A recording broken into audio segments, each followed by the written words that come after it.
अब जीवा बाहर आया। जीवा ने देखा कि एक संत आ रहा है। उसने अपने भाई से जाकर कहा कि भाई एक संत आ रहा है, आपकी आज्ञा हो तो उसे बुला लाऊं। अब दत्ता ने कहा कि भाई आपने देख लिया, मंडलेश्वरों को भी देख लिया हमने, इनके पास कुछ नहीं है और क्यों जख्म नया करे और कई दिन रोना पड़ेगा, कुछ ना पावे इनके पास। अब वो क्या देखा कि वो परमात्मा उनके गली के उनके घर के आगे से आगे को चले गए, जैसे किसी का घर पूछ रहे हों, ढूंढ रहे हों। तो दत्ता बार बार जीवा के कहने से दत्ता बाहर गया। जीवा बड़ा भाई था दत्ता का। दत्ता ने बार बार कहा जीवा आपकी आज्ञा हो तो मेरा ऐसा दिल करे है इस संत ने बुला लाऊं मैं। अब जीवा ने कहा भाई कोई बात नहीं, अब तेरी इच्छा है तो ले आ, मैं क्यों मना करूं तुझे, देख ले। वो वापस गए तो परमात्मा फिर वापस आ रहे हैं उनके घर की तरफ, वापस जैसे घर गांव से बाहर जाने वाले हों।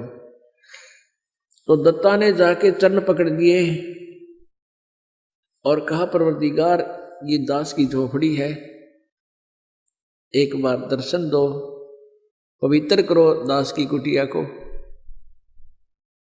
परमात्मा बोले चल भाई, आगे अंदर जैसा भी घर पर व्यवस्था थी, कोई बैठना मुड्डा दे दिया, कोई छोटा सा स्टूल। और जीवा ने कहा दत्ता जा कोई तसला ला उठा के, थाली ला, थाली प्रांत ला, चरण धोएंगे। महाराज आए, भगवान आए, यानी संत आए हैं, संत तो परमात्मा का रूप होता है, उनका ट्रेनिंग थी वह डेली की। चरण धोए पानी से और जीवा ने कहा जा दत्ता संतों के चरणामृत को कहीं ऐसे वैसे नहीं डालना चाहिए, वहां पौधे में डाल दिए, उसमें पौधे में। अच्छा जी। अब दत्ता ने जाकर वो ज्यों ही पानी डाला उस तसले से, प्रांत से, जैसा जिसमें पात्र में डाल रखा था, और पानी डालते डालते ही कोपल फूट आई उस वट वृक्ष की टहनी के। बोलो सतगुरुदेव की जय।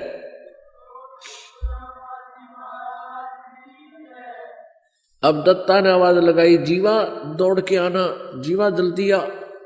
जीवा गया। क्या देख भगवान आगे, आज जिसकी चाह थी वो मिल गया हमारे को। अब देखे थोड़ी देर में पूरी कोपल फूट गई, इतने लंबे लंबे पत्ते हो गए, सूखी टहनी के। अब दोनों ने एक एक पैर पकड़ लिया, एक एक पैर पकड़ लिया, रोआ बुरी तरह, मुंह की तरफ देखे, भगवान आप कहाँ छुपे थे,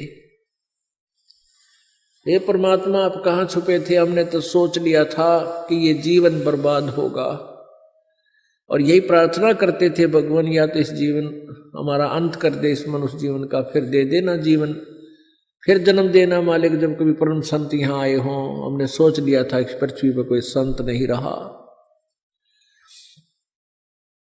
परमात्मा ने कहा कबीर जी ने कि भाई बच्चा,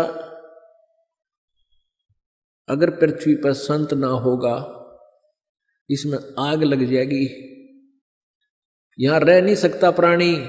ये तो संत यहां मैं रखता हूं एक आध अपना भक्त प्यारी आत्मा, या स्वयं आता हूं, जिससे पृथ्वी पर बैलेंस बना रहता है। और बेटा जब पृथ्वी पर संत नहीं होगा तो इसमें आग लग जाएगी, पूरी पृथ्वी कट कर मर जाए, आपस में इतना बुरा हाल हो जाएगा।